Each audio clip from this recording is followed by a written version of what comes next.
Welcome to episode 19 of Wits and Weights. Today we have another special interview guest. Ken Caputo is a lifelong athlete who eventually found his way to strength training in his late 30s, and that's something he and I have in common. From an early age, he competed in swimming, track, cross country, even pole vaulting and springboard diving at the University of Connecticut, eventually becoming an expert in martial arts.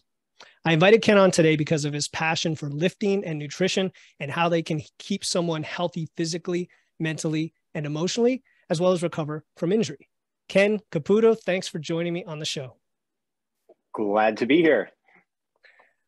You've been an athlete since you were a teenager, and you've dabbled recreationally and competitively in probably more sports than I've ever even thought of. Tell us more about your fitness background and your current approach to training and nutrition. Yeah, so I think I would say I became an athlete, in my mid-teens, like around high school age. Prior to that, I was the skinny kid who couldn't, I did little league and stuff like that, but did all of it poorly. And, okay. I became attracted to more like endurance activities. So running, I did really well with, swimming, and body control stuff. And I found that it was a joy. It was like, I think the main thing, especially younger, was it was a way to decompress, relieve stressors that, all the teenagers are feeling. I think the hormonal highs, especially from endurance activities, was something I became kind of addicted to.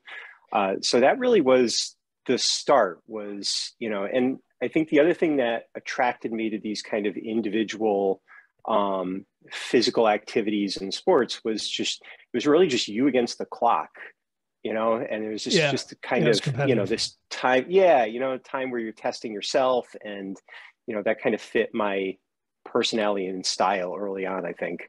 Now, were you encouraged to do this, or did you find it on your own? You say you're a little skinny kid, because I was like the little fat kid who stayed out of sports when I was young. So you'd have to, pay me to do it. So, how did you get into it that way?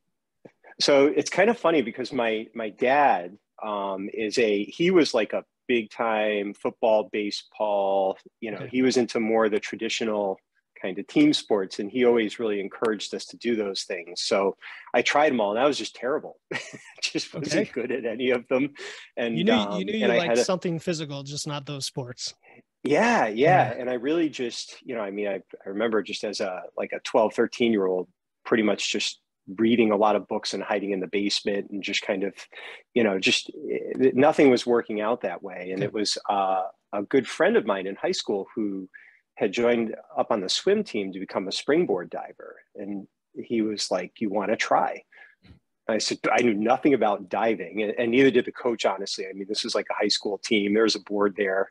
So it was me and him, and they literally showed us this 8mm reel of the required dives that they pulled. That was your training. It was like, you ever see dodgeball? Like sure, yeah. Like that kind of thing, Now, is this the springboard? So versus I don't know what you call the other one doesn't spring, but is this very high, or is it pretty close to the water? It's pretty close. It's a 1 meter. So at the high school level, it's all 1 meter. Once you get into the collegiate level, there is no 1 meter. It's 3 meter.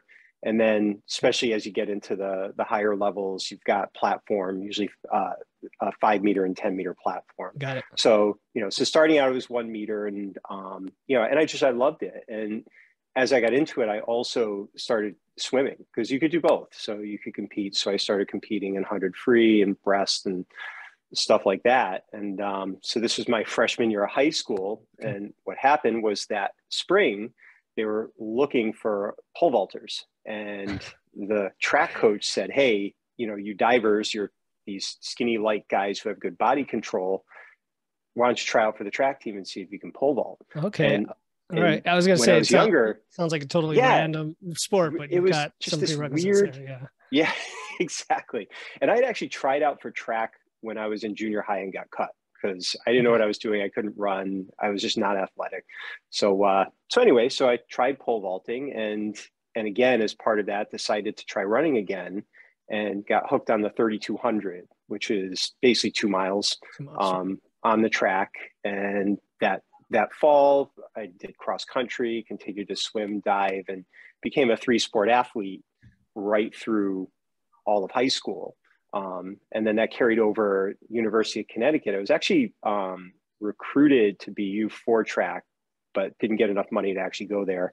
So I walked on to the swim team at UConn and made it as a diver, and dove for a couple of years there. That's pretty cool. What were you UConn for? What was your major? Actually, I went in for psychology. Okay. And ended up just not doing well. I was doing a bunch of stuff. I was, kind of working my way through. I actually joined the National Guard to pay my tuition. So I was doing that once a month, cool. Doing an Army infantryman type thing. And eventually just kind of ran out of money and motivation for the whole college thing. So, so I left campus. I was still doing some classes part-time, working nights, and was looking for something physical to do, because at this point I understood the value of physical activity, and just was looking for something that would kind of hit that body control part, but also something that would bring in a little bit more of a, I guess you would say, a mindfulness, although I didn't really have those words at that time. So another friend said, "Hey, there's a karate school in town. You should check it out." Okay. So I went in, so this is us probably around 20 at the time. And went in, tried a class, fell in love with it. And about a year later, realized that I loved it so much. I actually came in a little early and saw them working with kids. And I was thinking, oh my God, I could see myself doing this with my life. It's healthy for me. I could really transform a lot of lives.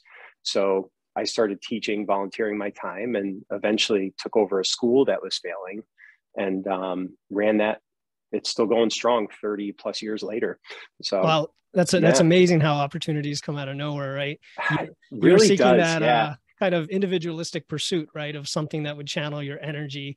So it wasn't even for self-defense or anything like that, which is probably why I would think to take martial arts. And then you fell into it, found that you could teach kids, and that was another passion of yours, kind of combining the two.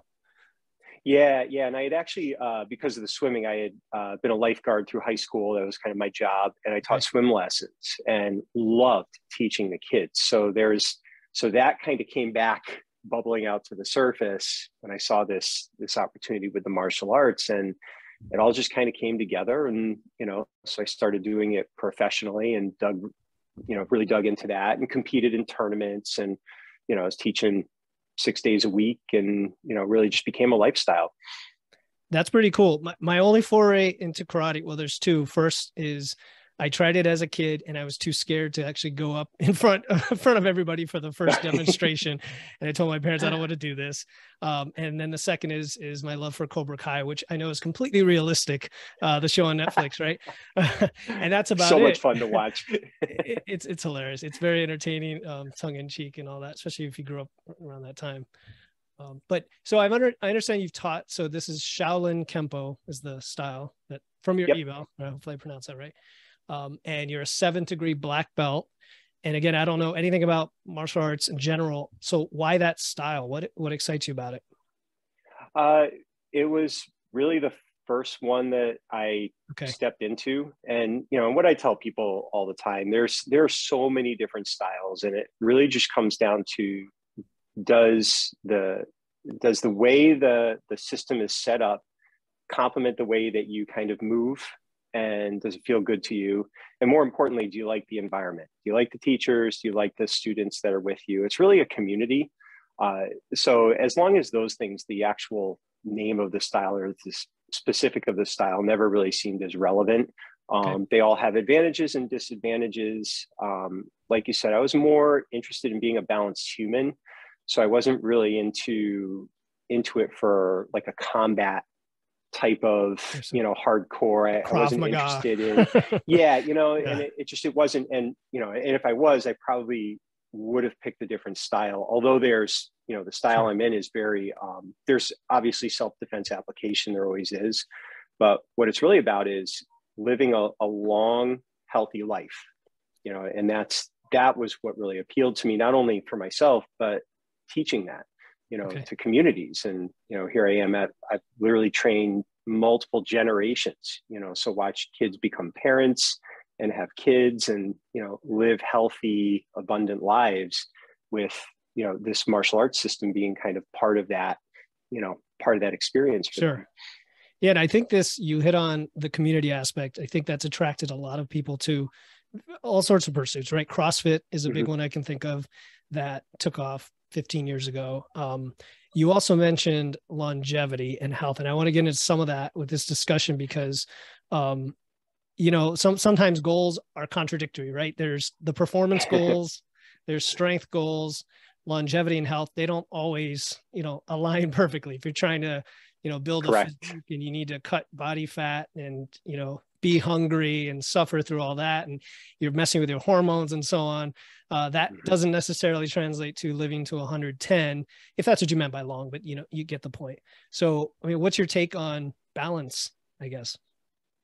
Yeah, it's really an interesting thing. And the funny part, I trained as a lifelong athlete. It was pretty well balanced just because I wasn't looking to be like some crazy, MMA fighter where I was taking a lot of hits, like even competed in tournaments, but this is what's called point fighting. So there's contact, but it's like tag, when someone like hits sparring, you, everything yeah. stops and you're accumulating 5 points and then you advance. So you take some shots, but it's not the sheer abuse that like an MMA fighter or a boxer, they're like taking such a pounding.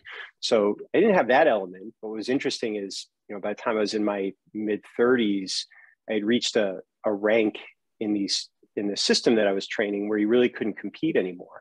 So I started racing mountain bikes. And you had the bug and you had to itch it somehow, right? I've always needed to do something competitive, and this was cross country. So, so you start off as a beginner and, it's like maybe like a 45-minute, race. And by the time you reach back then, what was the expert level, what's now Cat 1, these are 2 3-hour races. So they're very demanding, doing point series. So you're talking 14 races between like April and October. So that's where you start seeing what you're talking about, like balancing that level of training and conditioning against the demands of the sport can really throw you out of whack. And I remember very vividly when I first started racing, I got like blown out my first year. I did terrible. And it was just part of the learning curve. Led to a lot of nutritional insights we can talk about. But there were posters up for dealing with depression. And a lot of these racers were pushing themselves so hard physically, logging so many hours to be competitive that it was creating damage emotionally, not enough time committed to their relationships. So I learned a lot about that. And really, my goal was doing this because the best way for me to stay healthy was to have some kind of a physical event to train for in a cyclical way. So and that's when I started really thinking about, all right, what's the best way to be efficient and to be smart so that I feel in balance. I'm not like getting moody or, eating things that are leaving me all doubled over and cramped up after a race or impacting my business. I'm an entrepreneur, I'm a business owner. So I had to invest all of that. So I learned, I think, more from the mountain biking experience. I did that for about a decade. Than I did from anything I had done previously to that, Yeah. So it sounds like what you're talking about is the need for periodization, the need for, I guess, seasons in your training and your competition. Absolutely. I mean, CrossFitters learned this over the years with the Open and the games, where the organization, I guess, added more and more competitions, and the top ranked guys wanted to compete all year and they found they couldn't do it. And, because you get overtrained, you get over fatigued, and you really need to peak for that, right? You need to have a building phase, you have to have an off season, et cetera. And it sounds like what you're talking about. Now, could these bikers just skip a bunch of competitions and choose the ones they wanted, or did they have to compete in all of these? It depended. So, for those of us that were into it from a point series perspective, it was, you could miss one race, which usually was going to be a DNF. Like you went to race and something broke on your bike, or you crashed and broke yourself, and involuntarily, that kind of thing. Yeah. But you had to, the ones that would win, and I won states, I won New England. So I took it as high as I could go at the expert level. And it was really attrition. It was who could race consistently, pretty much top 5 race after race after race through the whole series. So yeah, it was very challenging because you really couldn't, and you found yourself like during the training season, balancing like your main physical effort was the race. And then everything else was kind of recovery, maintaining fitness so that, you could sustain it. And what's interesting is there's this, and you see this a lot in athletics, there's this kind of tough guy culture. Sure. One of the things we used to say is, the one who breaks last wins, the one who could, and cycling is sustained pain, like, mountain biking, especially because it's very anaerobic and aerobic. So, you're going up Mount Snow with your heart rate at 185 for 15 minutes, and then you're exhausted and trying to traverse and go back down and do it again. So, so you almost didn't recognize how important it was to take care of yourself and focus on recovery, because the tough guy would just take it, and not break. And of course we would all break. Right? Yeah. It really was. Yeah. Wow. That's cool. So we touched on balance and periodization. Then that brings me to, I know you're doing OCRs now, but you also do strength training, and that's my passion, right? You came into that, I guess, in your 30s, sort of similar time frame that I did. I guess my question is, how did you fall into lifting? So it's really interesting. So with the cycling, one of the things, especially road cyclists, they'll tend to, there's mass amounts of cardiovascular fitness, and they're, your legs just get huge, but your upper body on a mountain bike, you need a lot of upper body strength, but it's hard to actually work that on the bike. It's to actually get like kind of balanced musculature. And I was also starting to, there's a lot more research. I had, when I first started racing, I was just pumping calories, 5,000-6,000 calories a day. And I'm doing it with eating anything, hot dogs, ice cream, whatever I could. I didn't know, Yeah. Of so course. then I'm like, so I'm starting to get like cramps, and so I started studying nutrition and started learning about, how it's not just the calories, it's the macronutrients, the types of foods, all that started coming into play. And that led me to understanding a little bit more about body composition and the value of maintaining muscle mass, not only for just strength competitively, but overall health and longevity. Sure. And at this point, this is like almost 20 years ago. So the research wasn't even really that strong. Like now, that was like the early bro science phase still. Yeah. And I was really kind of turned off by the idea of muscle building, like bulking up, because as a martial artist, it was all about everything being balanced and functional strength. So, when I was fighting, I weighed 150 pounds, and it was about hitting like you weighed 250 pounds through structure, not necessarily just being big. So I had I was misinformed about what resistance training could actually do for you. And as I started researching it, I was like, okay, now this is starting to make sense. And I recognized that I had worked a lot on the other cornerstones of fitness. There's like 5 things that I think about: conditioning, flexibility, which you do a lot in martial arts; stability, which you do a lot in martial arts. There's just so much balance; and mobility, movement. But what I missed was strength. Sure. And which you could argue could bring all these other things up another level. Exactly what happened. So I found that I just had, I was doing a lot of just like body weight strength training. Always had tons of push-ups, pull-ups, just explosive movements with the body, but not adding in actual weights. And when I started adding in the weights, all of a sudden, like, it was kind of scary, like how much more energy I had. I started hitting like a lot harder. I was moving more explosively when I was training in the arts. My ability to perform my mountain bike racing got better. It just brought everything together. It was like the glue. Yeah. that brought all these different things together, I'm not surprised at all. What I'm curious about is what style or what focus of strength training that you found most effective. Was it the big compound lifts, or was it just adding weight to anything, or what was it? It's kind of funny. I think I just started reading books on it. And there are a few good ones that I think there's one, Body for Life, early on, and there are a few like that. And so I was just kind of learning about how to lift, and the difference between low rep, high rep, figuring out what your one lift max was, and just the basics. Bench press, deadlift, squat, that kind of stuff.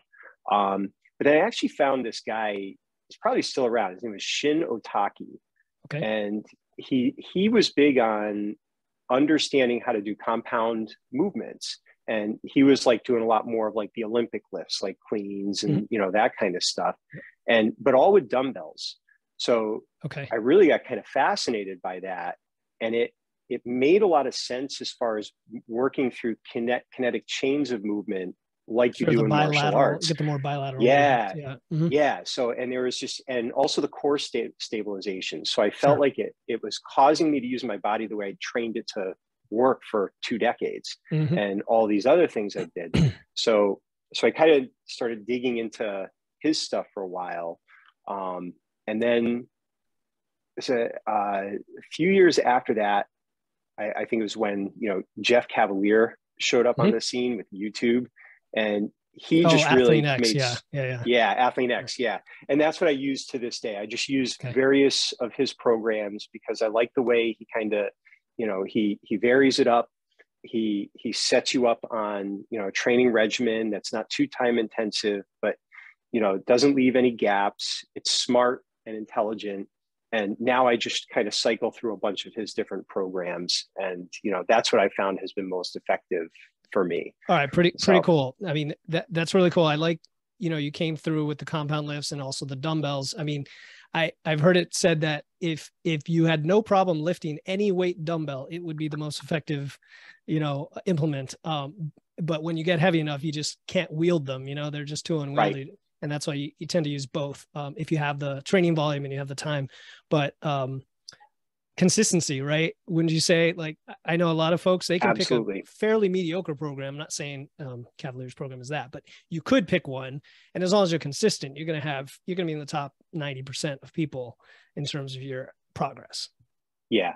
No, and when people ask me, I mean, I'm always very clear. There's a difference between, like, I'm choosing to live my life for as long as I possibly can as a high performing athlete.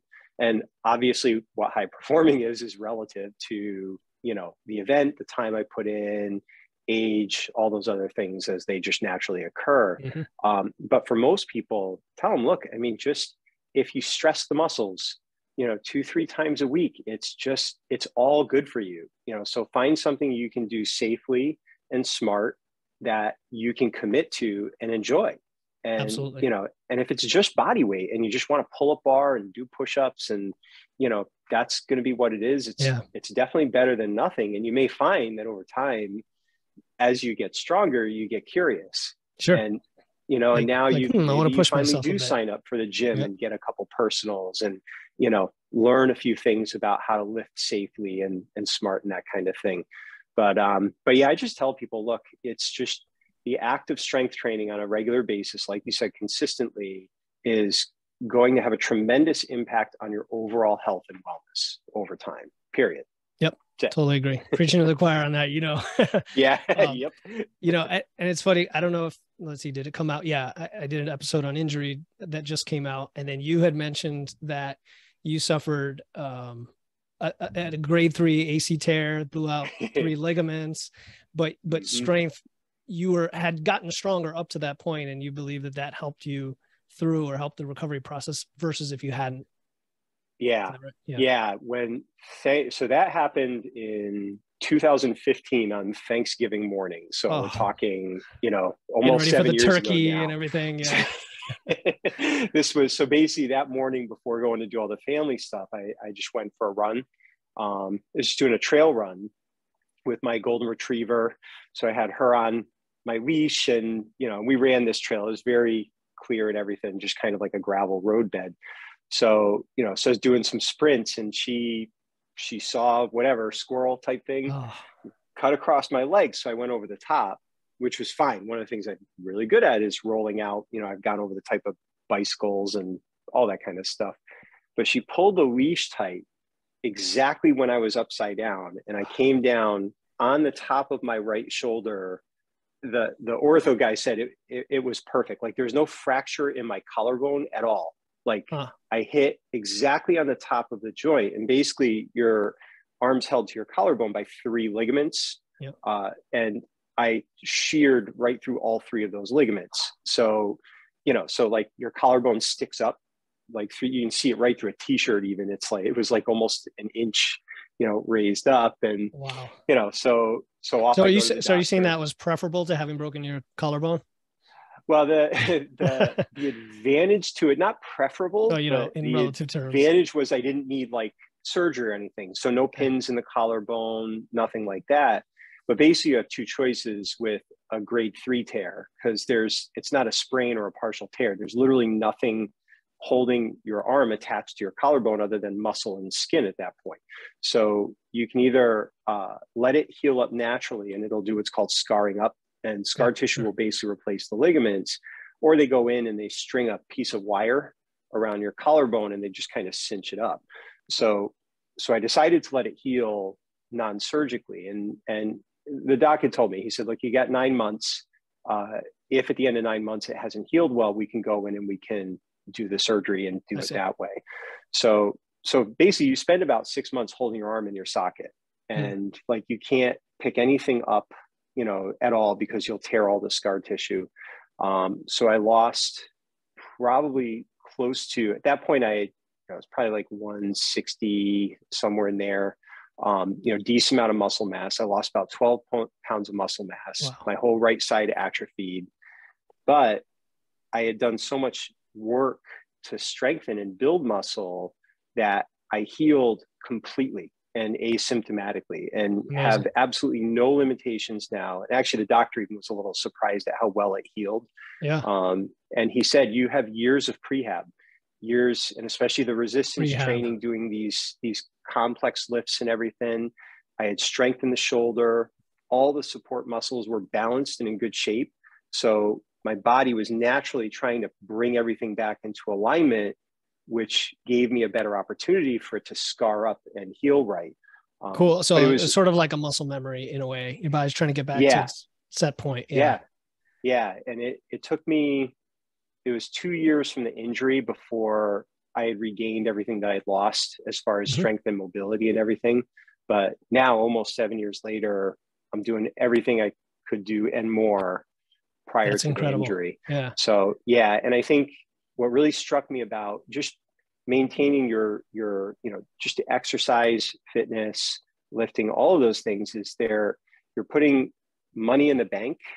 These are investments that will pay dividends if and when something happens, and so many people, I was talking to him and he was showing me pictures, and he said a lot of people don't recover well from this injury because they've been sedentary. Sure. So, so now they're trying to actually develop muscle to protect and help them overcome, the damage they did, but it's too late. It's like learning to defend yourself after you got mugged. Right. It doesn't help you very much. Getting insurance after you don't need it. Yeah. Exactly. Exactly. Have you ever seen the cross-sectional pictures of somebody's thigh as they get older? I don't know if you've ever seen something like that, where you see the diameter of the thigh is the same, but the muscle area just shrinks and shrinks and shrinks because of the sarcopenia as you get older, right? Mm-hmm. So it's just like you said, you basically waste away, especially if you start getting into your 50s and 60s.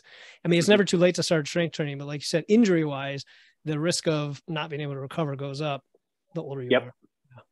And what's cool though, is from my understanding, your body responds really well. I mean, you can start lifting when you're in your 60s and you are going to regain muscle mass, and, and and there's just this whole like kind of domino effect of benefits that come from that. The big thing is making sure that you're safe. in doing it. Oh yeah, for sure. With doing the right form. My dad is in his 70s and has finally picked up weight training for the first time, and he's seen the benefits. I agree. You can build additional muscle even in your 70s. It's crazy. Yeah. Yeah. And you're talking like and I know you've talked about on some of your episodes, the metabolic health of course, when hormones, that and testosterone and yep. And the just proportion of muscle to fat, the ratio.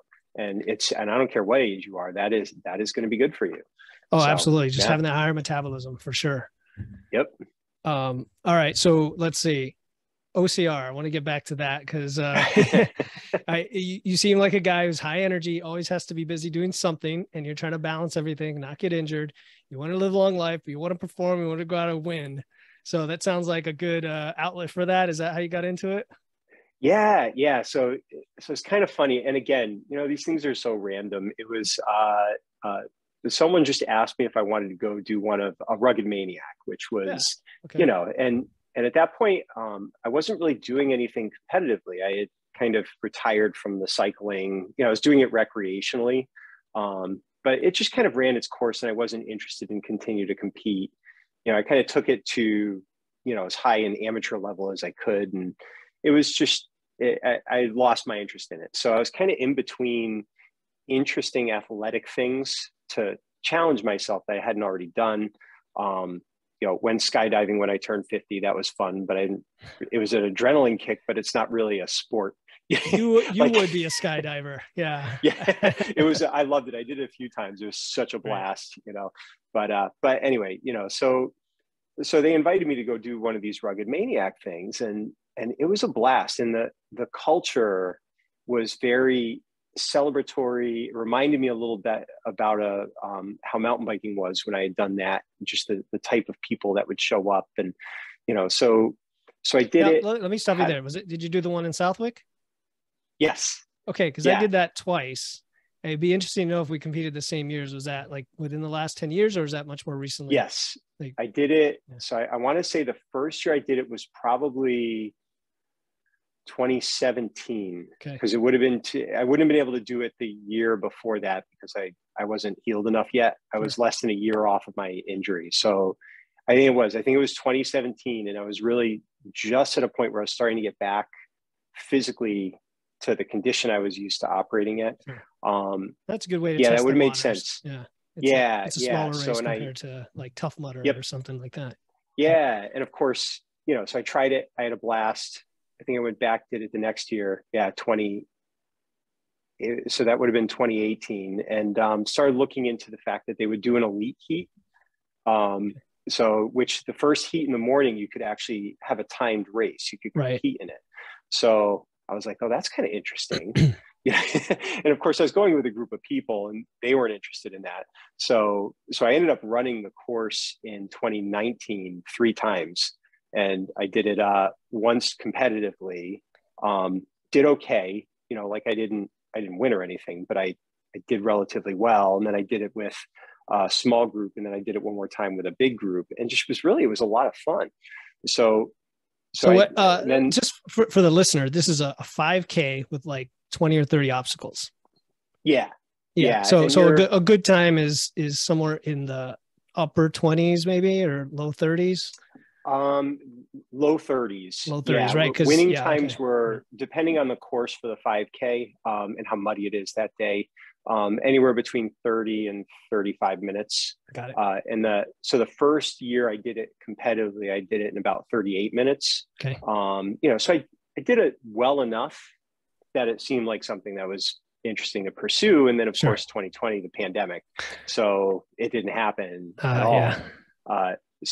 So last fall, so I kind of trained. I decided last fall in 2021, I was going to train for this thing and try to do well.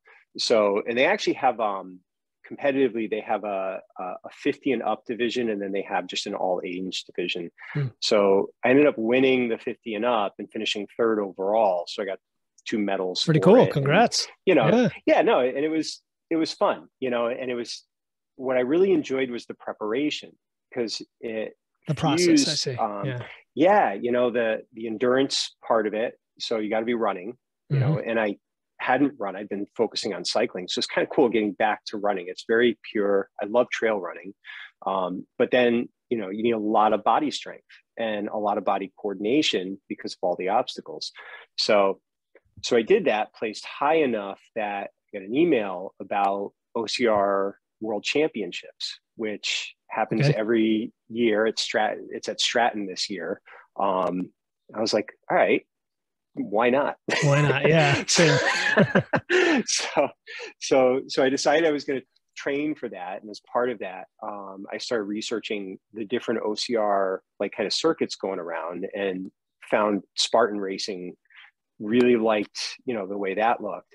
So signed up for Trifecta, which is basically doing the multiple distances. Worlds for OCR is a 15K race. So, all right. So getting a little more hardcore here. Yeah.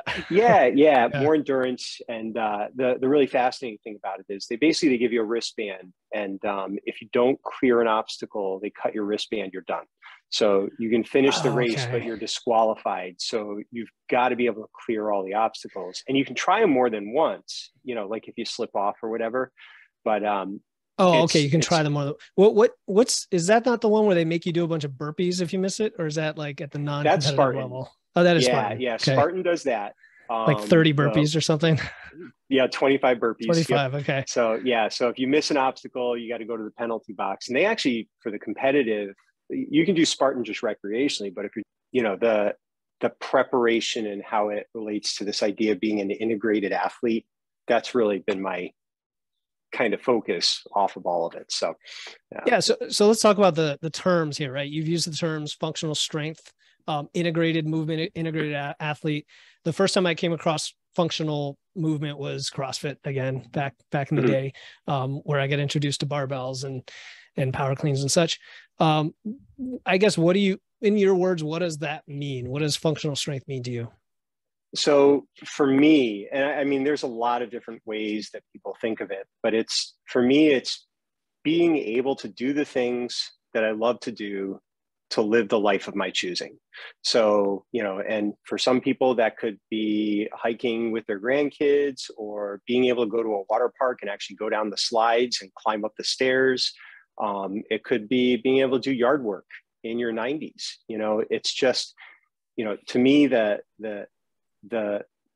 preparation for athletic events for me has always been in service to being able to do the things that I want to do, not only physically, but mentally and emotionally, keeping, my energy levels stay strong. My mind is clear. I'm on 0 medications. It's just, I stay healthy. I get to live the life that I want to live. So, so to me, when I think functional strength, it's like even this, this OCR stuff, it's you're pushing, you're pulling, you're crawling, you're climbing, you're doing like actual movements that, show up in your life. I mean, it's funny. One of the things I would tell people in martial arts is the one skill I guarantee you will use that you'll learn in a martial arts class is how to fall safely. At some point, you're going to fall down, and most people, that's how they, especially as they age, you break a bone, you dislocate a hip, you get hurt because, 2 things. Number one, falling is a skill that you can develop. Yep. Let me down when I blew out my AC, but hey, no, there's no guarantees, right? But then the other thing is, how well have you practiced your body being functionally sound and structurally sound so that it has a higher tolerance for the unexpected things that happen in our lives, and if something does go wrong, you can recover from it better on the other side. So. Yeah. And it seems like there's a spectrum because, for example, if someone were to come to me and say, I want to get stronger, I'd say, all right, we're going to start with the very basics, right? We're going to squat, we're going to deadlift, because squatting is bending down, right? Like you would do if you were outside with your tribe or whatever. Deadlifting is picking stuff up, overhead pressing is reaching over your head. And bench pressing is kind of the odd man out, even though we all love it, but it's kind of pushing, being able to push something heavy forward in a way. So those are functional movements and they develop stability, mobility, etc. but you are still lacking some, like I couldn't do a backflip and I haven't really learned to fall properly. So things like that would expand the repertoire, I guess, if I, focused on those skills. So it's an interesting perspective. Yeah. Like we went to a trampoline park and I'm out there literally doing backflips and bouncing all over the place, Sure. like I'm a teenager. Yeah. And, and I'm not sore from it the next day. Like, I trained trampolining as part of diving, and you would not believe how sore you can get I bet. if you're not used to doing, Sure. So, but yeah, so it's just, for me, it's that. And, and this idea of being an integrated athlete is actually kind of these 5 components.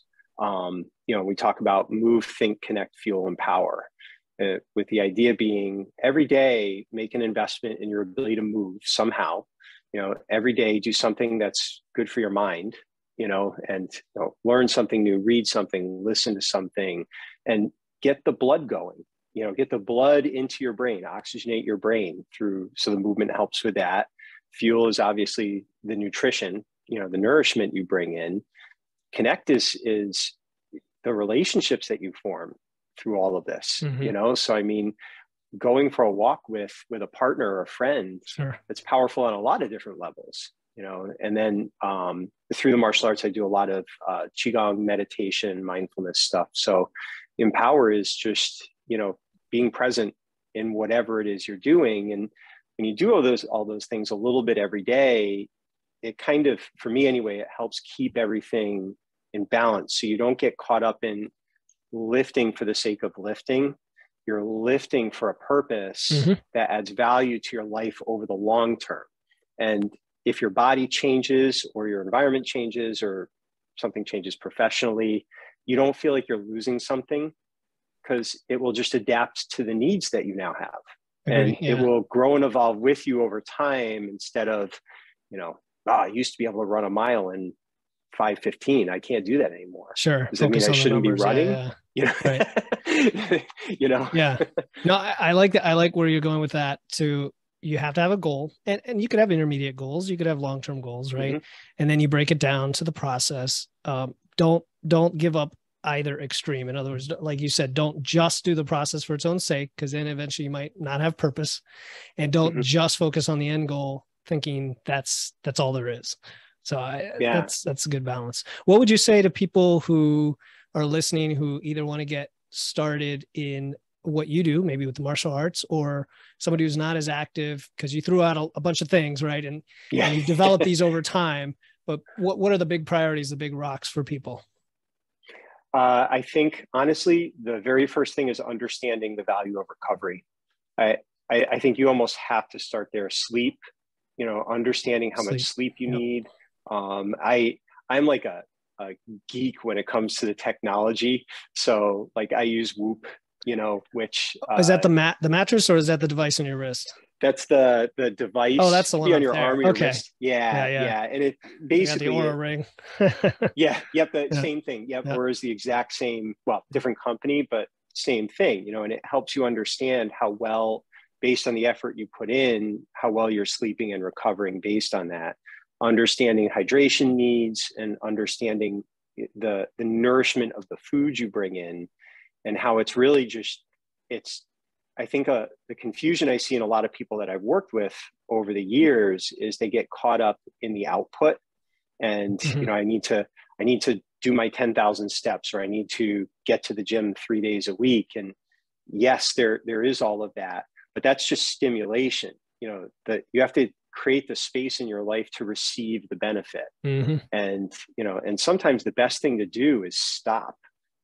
Like I go off of everything. I do like little supplementation like creatine and omegas, stuff like that.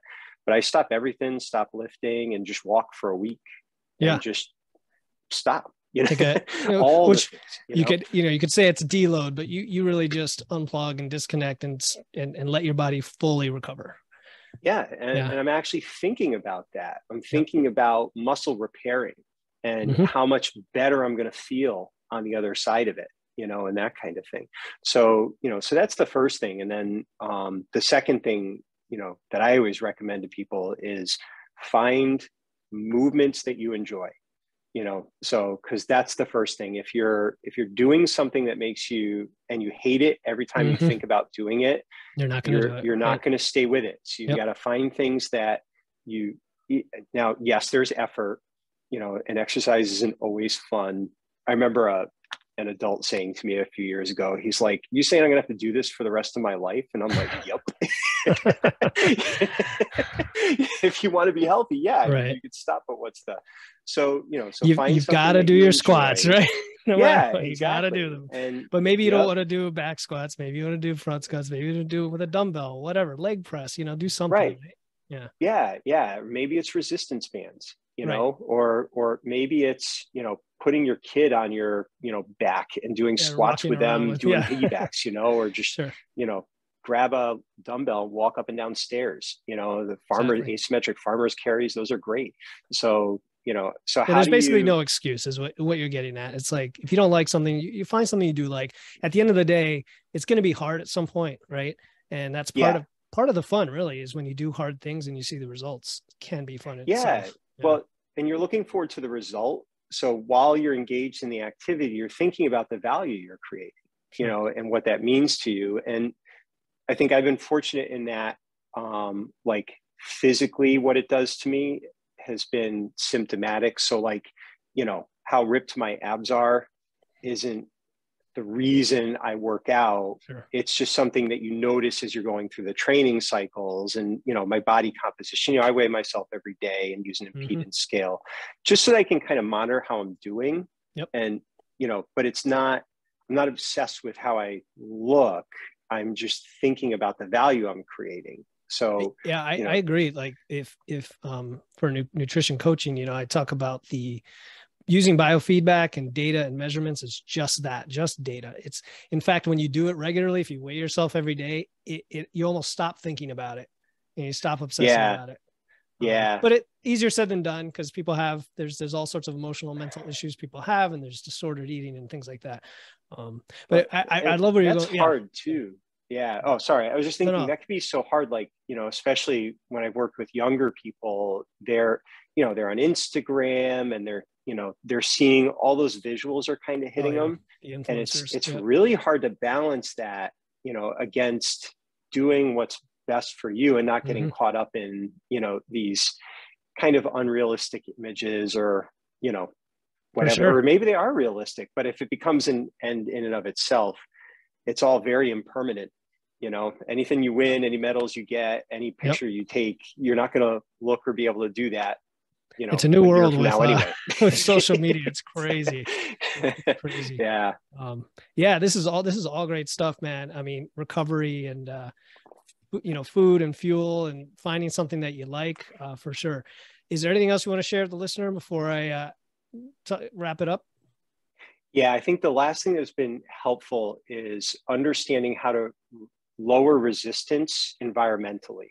And one of the things I'll help people with is we call it the swapping grid. We look at because a lot of people, I think they're thinking they have to add more, do more. I've got to now get up an hour earlier to get into the gym. And their approach is something that can lead to being out of balance because you're trying to find more time. And especially if you're adding stressors by trying to do better. Yeah. Exactly. Sure. So we talk about looking for things that you already have built into your life that maybe aren't serving you and then swapping them out.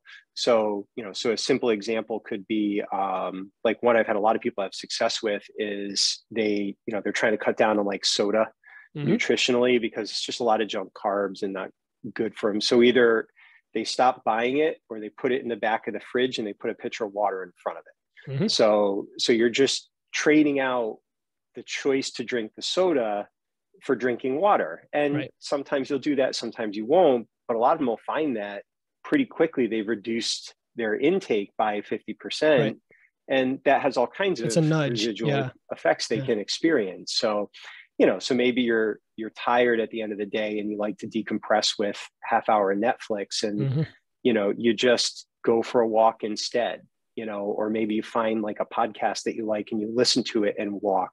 So it's how can I find time that's already there and reclaim it by swapping out something that fits with my long-term goals instead of just these habituated patterns that are just kind of there that I don't even think about anymore. And I like that. I like that, Ken. Yeah. That reminds me of, I don't know if it was a Freakonomics episode years ago, talked about, I think it was Angela Duckworth, maybe, about the habits. I love that show.